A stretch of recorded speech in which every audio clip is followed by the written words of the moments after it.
Happy Wednesday, everybody. Woman Crush Wednesday time with Julie Menanno. She is a licensed marriage and family therapist, as well as a licensed clinical professional counselor. She is jumping on momentarily. In fact, I started following her on Instagram. She wrote this really cool book. And it's an easy read. Hi guys, I love you too. Thank you for jumping on. We're going to get Julie on momentarily. But I loved her messaging. I follow her on Instagram. Check it out. It's really, this book's an easy read. And some really good things. Look, I think the pandemic was really hard on a lot of people, a lot of relationships, a lot of families, a lot of friendships. And I think a lot of us needed to kind of slow down and reframe things. So hopefully Julie can jump on soon, guys. Happy Wednesday. She is the author of The Secure Relationship, and I can't wait to chat with her. I've been looking forward to, we set her up well over a month ago. She sent me her book. It's called The Secure Relationship, and you can find her on Instagram. And her messaging is really interesting, super inspiring. And I have a lot of questions for her. I think this pandemic's been a challenge for so many. Hi, you guys. Yes, thank you so much, Trayvon. We love you too. Glad you are enjoying the podcast. I think that's what you're referring to. Yes, I definitely agree. The mental health aspect was a challenge for a lot of people during the pandemic. Let's see. I hope Julie logs on. This always kind of happens. I never know if this works well. But hopefully we'll get Julie on. She needs to jump on here. Let me see. Does she want me to add her? Let's see. I don't know how to work this. Secure. Stand by. Let's see. Invite. Okay, we've invited her. Okay. Yes. So hopefully she'll be jumping on momentarily. There she is. Julie, hi. Hi. Thank you so much for taking the time to jump on. No I know problem. you're busy. I hope that I did the right thing. Did it take me a while to get on? You know, you did. You did the right thing. It's like a whole new world with technology since the pandemic. And it's been, I'm sure even for you, your job, your career needing to pivot in the way of responding to technology. And look, absolutely. I know you're so busy. You are so busy, so I just want to get right into it. Thank you so much awesome. Well, yes, there's my book. I love it. It's an easy read, and I think you do that purposefully, right? You kind of, it's not long. Right. It's just some Instagram posts. I don't know if you are old enough to remember, but there was a book called Don't Sweat the Small Stuff, and it's all small stuff that came out in the 90s. And I remember just loving that book because it's just little one-page tidbits that you can look at and, just kind of get some inspiration from. So that was my hope, that couples could just open it up and get a little tip that they might get from looking at my Instagram that day too. Yeah, and it's easy. It's digestible. I have a whole list of questions that I wanted to get to, but it's funny. Sure. Now you mentioned Instagram and this book back then. Messaging these days is different. And it's really funny. Instagram, people have kind of a love-hate relationship with social media. It can be very time-consuming, a time suck. It can cause its own sense of imposter syndrome. You see everybody else and doing all these cool things. You can feel insecure about it. And for me, I actually had to stop following a lot of people and start following people like you, where there was some messaging in terms of personal development, self-help. Was that intentional for you? Because you have a very popular social media presence. Did you notice it was actually helping a lot of people, these bite-sized, really amazing nuggets of, obviously everything that's in your book is really a response of your Instagram. Was that intentional, knowing how people are on Instagram sourcing information? No, it really wasn't intentional. I didn't expect the account to grow like it did at all. I just, I tell the story a lot, but my bookkeeper for my clinic had said, hey, you should go and have an Instagram presence for your clinic. And I didn't really understand why. And at some point during COVID, I just decided to do it. And I thought, okay, well, if I open the account, I need to put something on there. So I just started doing little hand drawings, showing concepts, and people just loved it, and it just grew just pretty quickly from there. So then, of course, at that point, I started to learn what people were needing, and just kept doing more of it. So. Two questions. Why do you think it grew so fast? And what did you believe people were needing? I think it grew because I have a lot of knowledge about attachment theory, and I have the ability to put it into a condensed form that people can really understand. I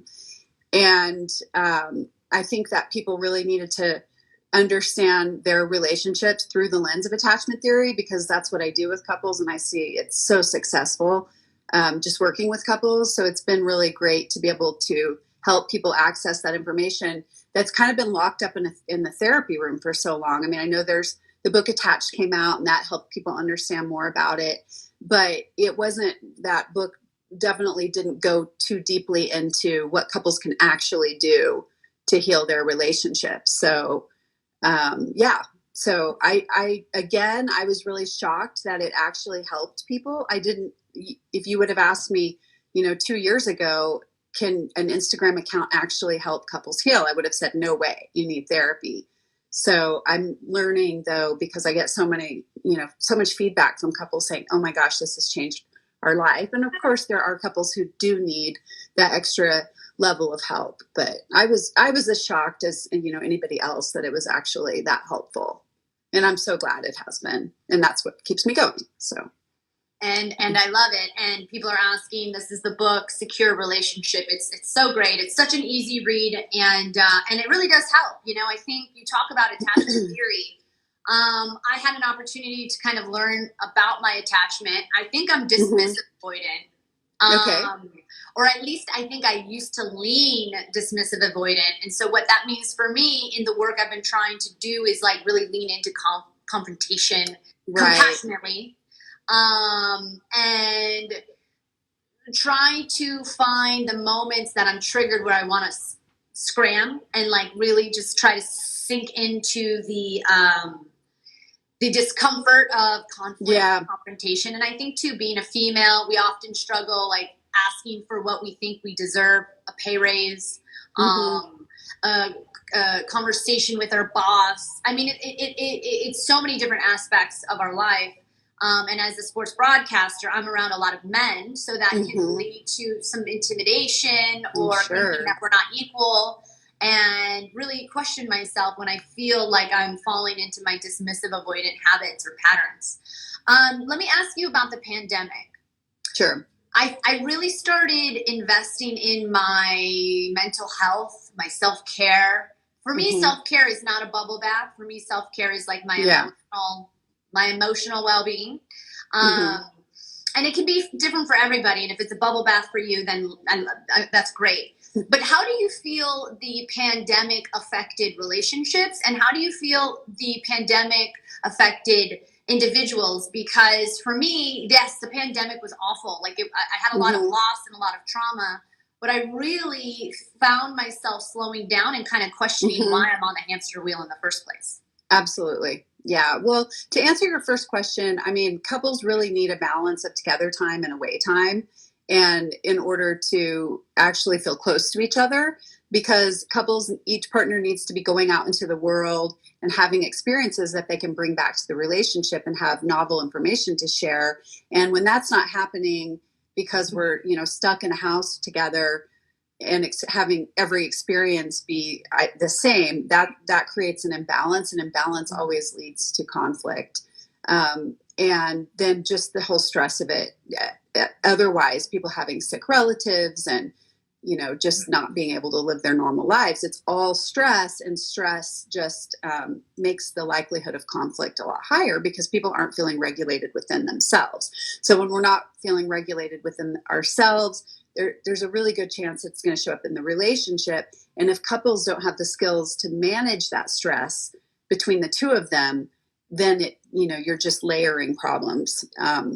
So I've definitely seen things start to improve since since the pandemic has started to wane. And then I think a lot of people also started to seek out, self-help and relationship help during the pandemic. So I think there's a positive side to it too, like you, where people have started to really question, why am I doing this? What I'm seeing, and even with myself, is that I'm just kind of gradually going back into the old ways. So I'm really trying to stop myself from, getting comfortable with the fast pace and going straight back into it. And then for individuals, I think just the same of not having the normal routine. And I had a good answer to that, but I forgot what it was. Sorry. No worries, but I love that you kind of focused a little bit on yourself. So I'm in therapy and I'm very vocal about it, and I think it's great for everybody. But some people have different versions of what therapy looks like, or if they're even interested. And I love actually when my therapist involves her own story, and then I can kind of, we workshop it together. There's something about it that I appreciate, because a little bit of me was an only child. I had two much older brothers, but I felt like I was the girl, I was the baby. Right. I felt like I needed to navigate a lot of my own struggles on my own, or at least I didn't feel comfortable asking for help. So when I hear people like you or my therapist or just women in general, peeling back the layer on how they workshop their problems, I feel a little less alone. Absolutely. When I feel like, I'm going through it. So for you, how was the pandemic, and what insight? I mean, obviously, did it lead to you writing the book? I don't think so. The pandemic, to be honest with you, wasn't that hard on me. My husband's company stayed open because they were considered federal necessity. So he was at work every day. And I kind of just loved having my kids here, and it just dramatically slowed my life down without having to, because I have a big family. I have 6 children, and it slowed activities and things like that down. It did get to the point where it was hard, but to manage their schooling. But luckily, fortunately, I had people here to help me with that. So I think that for me, it just felt good, to be honest. And I guess I could say that and I kept working because I can see clients online. So I didn't stop working. I felt like I had more time on my hands, and maybe that's what, helped get the book written, was ultimately just having the time to do it. But it wasn't something that was actually motivated by the pandemic. So for you, what was the catalyst? And if you don't mind peeling back a little bit of your own layer, did you and your husband always have a secure relationship? Did you have to work at building the foundation blocks of a secure relationship? And I ask a lot of questions in one question, I know. But what was the catalyst for you in getting into this industry of self-help, of helping people heal and work on a better, secure relationship? Well, I wanted to be a therapist since I was in 8th grade. I started really getting interested in, it was actually a line from Hamlet that made me start really thinking about, the nature of humanity. And so that was something that I had a lot of passion for, but it wasn't like, okay, I want to be a therapist when I grow up. And then I went into college and got really interested in it again, but I had a lot of people discouraging me because nobody in psychology makes money. That's what I was told. And so I kind of didn't go that route. And then just continued to be really interested in self-growth. And then I became a parent and decided to go back to grad school and get that, because I was so passionate about it. And I'm so glad that I did that. No, my husband and I have not always had a secure relationship. Both of us grew up in homes where it wasn't the healthiest of communication. I mean, he's 11 of 13 kids, and my family had its stuff. And so we've never actually been able to access really good therapy, just because it's really hard to find a good couples therapist. And then we moved from LA here to Bozeman in Montana. So I know all the couples therapists. And so we've had to do this work on our own, and it's still a work in progress. I mean, I think we have a wonderful relationship, and he would agree. And we've worked through a lot together, but it certainly hasn't been a honeymoon, but it absolutely has shown me that this work works, and it can even work if you're doing it, on your own. And I know that contradicts what I said earlier, but it's a little bit different because I'm a therapist and I have access to all this information. And what really prompted me to switch from individuals to couples exclusively is that I was having this wonderful bond with my clients, my individual clients, and I was giving them this secure attachment because even as an individual therapist, I was working from an attachment perspective. But what was happening is they were leaving me and going back into their life where they didn't have this, secure bond. And so it was like I was the only place that they were getting emotional validation and all of these wonderful feelings. And that really bothered me. And so I started kind of moving into couples, and I really enjoyed the piece about sending them home with the secure attachment with each other as opposed to not. Mm-hmm. Yeah, here with Julie, a lot of people asking about the book. You are the author of The Secure Relationship. It's an easy read. It's great. Julie's the author, a couples therapist. And one of the things that you had mentioned in your answer was that let's say you're not in a relationship. You want to get into a relationship, or you want to make yourself whole before you get into a relationship. Is this book, and just also, like your Instagram, the inspiration, does it start with you? Because you mentioned attachment theory, and I don't know if a lot of people know what attachment theory is. I imagine your followers have some insight. Can you explain a little bit of attachment theory, and is it important to know what your attachment style is? I think it's very important. I think it's less important to know what your attachment style is, although it can be super helpful, than it is to know what your negative cycle is when you're in a communication with someone, especially your significant other. I think as individuals, absolutely, it's important to understand attachment theory, extremely important. Otherwise, you're going to end up in a relationship that's not healthy. And I almost think it's probably more important for individuals to know their attachment style so they know what to look for. With couples, to me, it's a little bit less relevant because they're already together. So I'm just trying to fix the problems. Whether, before attachment theory became very popular, I didn't even tell my couples what their attachment style was. I just worked with it and, repaired it. But it can absolutely, knowing it can lead to prevention of going into relationships, and also understanding, more about why you're drawn. Like for you, you might be drawn to more anxious partners as an avoidant partner for a variety of reasons. And so kind of knowing what to look for, and most importantly, knowing what feels good. It's almost like we're taught to look objectively for a person that, meets these criteria on a list, and as opposed to how do I feel when I'm with this person most of the time? Is it a climate of feeling comfortable and safe and validated and close, and with some periods of bad weather, or is it a climate of bad weather with just a few periods of closeness? So I don't know if that's fully answering your question. Yeah, no, like there's another piece. Oh, and yes, the book absolutely can help individuals. I think the little book is more appropriate probably for couples. Individuals will benefit from it, from knowing kind of skills later going into a relationship. But I've also written a different book that just got picked up by a major publishing company that I can't announce yet because waiting to have that put into the literary community before I can announce it. And it's already being translated into Romanian, Portuguese, Spanish, Catalan, of all things. And that book is very thorough, and it kind of takes a couple through the whole thing. I explain attachment styles. I explain how they came to be, and how they show up in relationships, the negative cycle.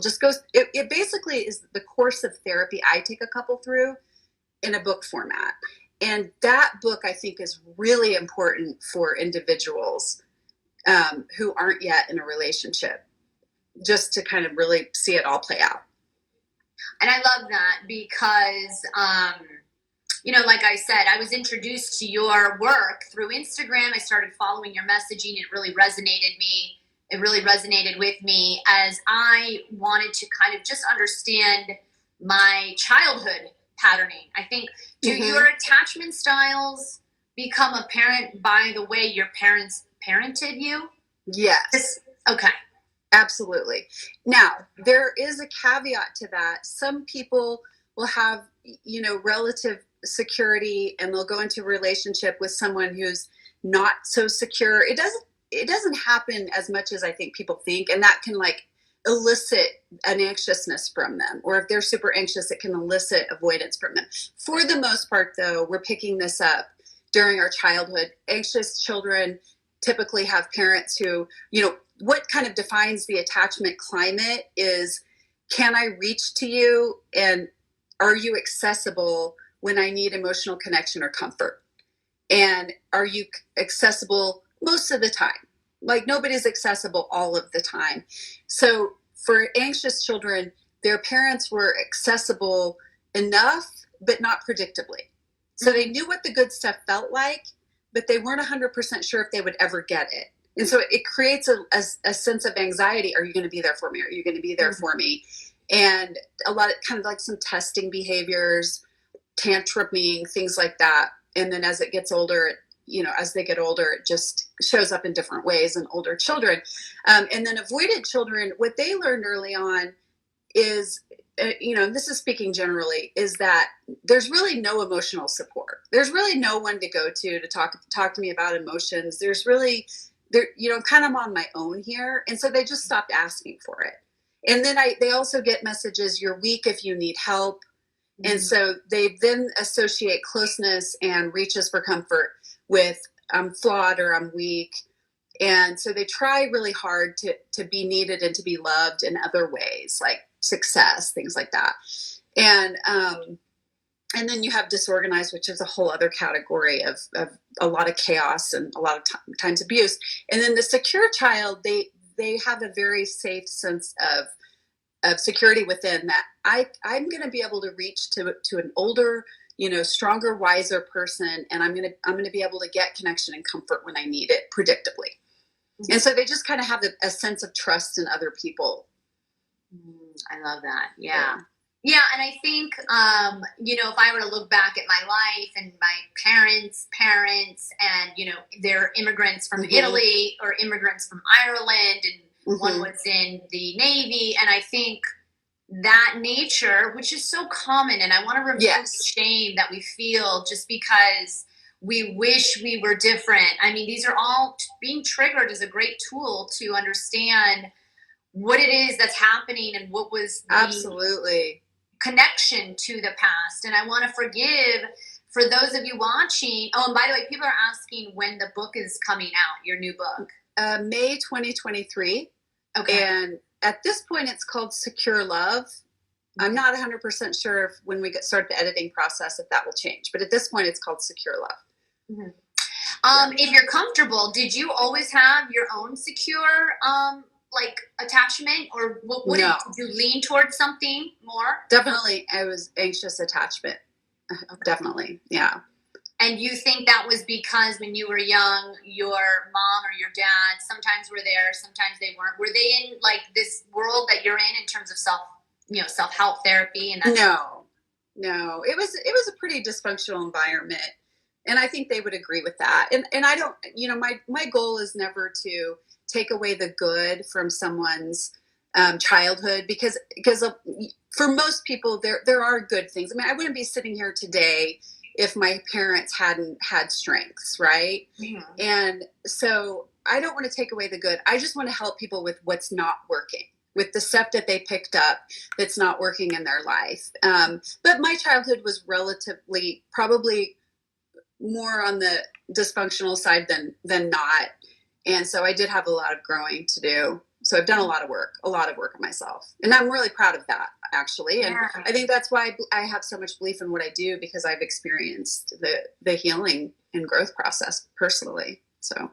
Yeah, and I'm so in deep admiration, and I won't take up any more of your time, because I feel like when you go through trauma and then you find ways to sort of get out of it in a way where you can dust yourself off, I think the most healing thing for me is to help others heal, is to kind of give people tidbits of things that work for me. And I think as a female in a sports broadcasting industry, we have to be tough. We don't want to, we don't want to complain. Yeah. It might be perceived as weakness, or we're going to be a problem, and all of those things. And I think that's why I want to talk about it, so that if women are feeling these emotions or insecurities, they're not alone. We feel pressure. Sometimes I think there's this pressure to have a certain appearance. And it's hard to be a female, just in any probably, career today, and navigating being a mom, and navigating your career. I mean, there's all kinds of stuff. So, last but not least, how can people find more information about your awesome book, Secure Relationship? Okay, so that one you can get on at thesecurerelationship.com. And the publishing company also bought that book. So I'm not 100% sure what's going to happen with that book, because now they're kind of in control of it. So, and we do have a limited supply. So this might be the only time to get it, not to, put pressure on anybody. But once they're gone, I mean, I'm going to make a major point of making sure that they keep doing it. But at some point, I don't have any control over what happens to that book. So. And it is a great book. It is a really, really great book. And it's something you can open up and just take a peek on. And you kind of feel better after you read it. It sort of helps reframe things. And it gets you more into alignment. And, to me, it's not just about your romantic relationship. In my opinion, I think it do wonders for your friendships, for your own relationship with yourself. So, well, I appreciate it. That's good feedback for me. I don't know that anybody's an individual. I've heard that from an individual before, so thank you. No, absolutely. Yeah. And I think if you can commit, literally the front of the book says just commit to growing together. Yeah. And I see that as commit to even just yourself. If you can prioritize yourself, your relationships will certainly prioritize, because we need each other. We need community. I mean, that's what we learned during the pandemic, not having it, how much I really realized, I appreciate it when I have it. So absolutely. Julie, thank you so much. I just want to say too, I'm a huge football fan. Huge. So yeah, I'm in awe of anybody who's related to football. So well, thank you so much, and continued success. I'm such a fan of what you do. I love your Instagram page, The Secure Relationship. Check it out, people. If you aren't following it already, you must. They must follow. Let me say this. I've got 4 or 5 imposter accounts that are creating a lot of trouble for me right now. They're asking my followers for psychic readings. It's a big mess. So mine is the one with 807,000 followers. That's the only way to distinguish, because the other, I mean, they literally look exactly like my account. So you have to look at the follower count to know it's mine. And that's the problem sometimes, when you become such a success, people will try to, take advantage, which is a bummer. It's really sad. Yeah. The Secure Relationship with Julie, I am in such awe of what you do. Thank you so much. Thank you. Thank you for saying that. Yeah. Okay. Absolutely. Take care. If you're ever in LA, give me a shout. Oh, I used to live there, so I will. Yes. Okay, perfect. Well, we're hanging out when you come.